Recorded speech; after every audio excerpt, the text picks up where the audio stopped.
সরকারকে আমরা 7 দিনের আলটিমেটাম দিচ্ছি। 7 দিনের মধ্যে ছাত্রলীগকে সন্ত্রাসী সংগঠন করে নিষিদ্ধ ঘোষণা করতে হবে, অন্যথায় আমি সাংবাদিক সমাজকে মাঠের সাথে নিয়ে আমরা রাজপথে আন্দোলন শুরু করবো। আমি 7টা দাবি আজকের জন্য ঠিক করেছি। 7টা দাবি, 7 ডিমান্ডস। 1 নম্বর ডিমান্ড, ছাত্র জনতার বিপ্লবে আহতদের দেশে ও বিদেশে যথাযথ চিকিৎসা এবং পুনর্বাসনের জন্য অনতিবিলম্বে একটি কমিটি গঠন করতে হবে।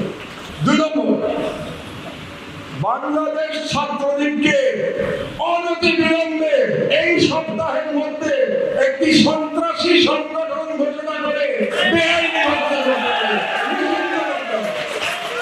বাংলাদেশে গত 16 বছরে যত সন্ত্রাসী কর্মকাণ্ড ঘটেছে তার জন্য একতরফাভাবে বাংলাদেশ ছাত্রলীগ দায়ী। আর এই যে ছাত্র জনতার বিপ্লবে হাজার হাজার ছেলে মেয়েকে হত্যা করা হয়েছে, আবু সাইদকে হত্যা করা হয়েছে, মুক্তকে হত্যা করা হয়েছে, এই হত্যাকারীর মধ্যে পুলিশ ছিল এবং ছাত্রলীগের গুন্ডা বাহিনী ছিল। কাজেই ছাত্রলীগকে আমরা এই অনুষ্ঠান থেকে, আমার দেশ পরিবারের পক্ষ থেকে এবং সাংবাদিক সমাজের পক্ষ থেকে এই সরকারকে আমরা 7 দিনের আলটিমেটাম দিচ্ছি। 7 দিনের মধ্যে ছাত্রলীগকে সন্ত্রাসী সংগঠন করে নিষিদ্ধ ঘোষণা করতে হবে, অন্যথায় আমি সাংবাদিক সমাজকে মাঠের সাথে নিয়ে আমরা রাজপথে আন্দোলন শুরু করবো এই অ্যাকশন নেওয়ার জন্য। 3 নম্বর, যমুনা সেতুকে শহীদ আবু সাইদ সেতু নামকরণ করতে হবে, যাতে করে যুগের পর যুগ, শতাব্দীর পর শতাব্দী মানুষ যখন যমুনা ব্রিজ দিয়ে পার হবে তারা শহীদ আবু সাইদকে দেখতে পাবে। আর আবু সাইদের সেই প্রসারিত হবে, তার সেই শাহাদাত গ্রহণ বাংলাদেশের তরুণ সমাজকে শত শত বছর ধরে অনুপ্রাণিত করবে। এই জন্য যমুনা ব্রিজকে অনতিবিলম্বে শহীদ আবু সাইদ সেতু ঘোষণা করতে হবে। 4 নম্বর, 2009 সালের পর থেকে ভারতের সাথে যে সকল চুক্তি সম্পাদন করা হয়েছে সেগুলোর প্রতিটি ধারা উপধারা জনসম্মুখে প্রকাশ করতে হবে, দেখাতে হবে, জনগণকে জানতে হবে ভারতের সাথে কি কি চুক্তি হয়েছে আমার।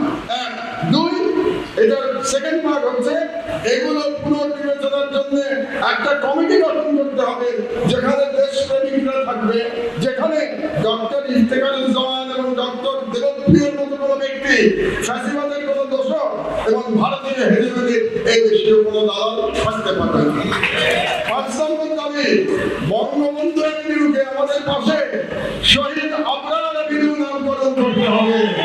6 নম্বর দাবি, ওয়ার্ল্ড হেলথ অর্গানাইজেশন থেকে ফ্যাসিস্ট হাসিনার কন্যা সাইমা ওয়াজেদ পুতুলের নমিনেশন অনতিবিলম্বে প্রত্যাহার করতে হবে, কারণ এই পুতুলকে নমিনেশন দেওয়া হয়েছিল জালিয়াতির মাধ্যমে।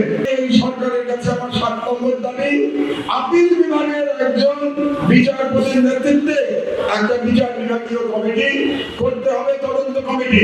সেই কমিটির দায়িত্ব হবে সমস্ত কাগজপত্র পর্যালোচনা করে ব্রিগেডিয়ার জেনারেল আমার বন্ধু ব্রিগেডিয়ার জেনারেল রহিম এবং আমার ছোট ভাই নাসিরউদ্দিন বিন্টু তাদের মৃত্যুর তদন্ত করা।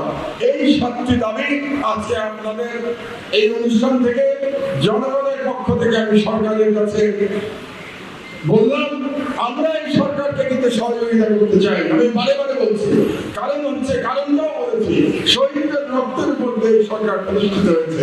কারণ সরকারেরও এমন কিছু করা উচিত না যাতে করে কোনো কারণে আমাদের আস্থায় ফাটল করে। আমি আশা করতে চাই ডক্টর ইউনূসের সরকার সফলভাবে তাদের সকল দায়িত্ব শেষ করে দায়িত্ব ইলেক্টেড গভর্নমেন্টের কাছে দিয়ে তারা চলে যাবে। আমরা আশা করছি, এখনো আমরা আশা করছি।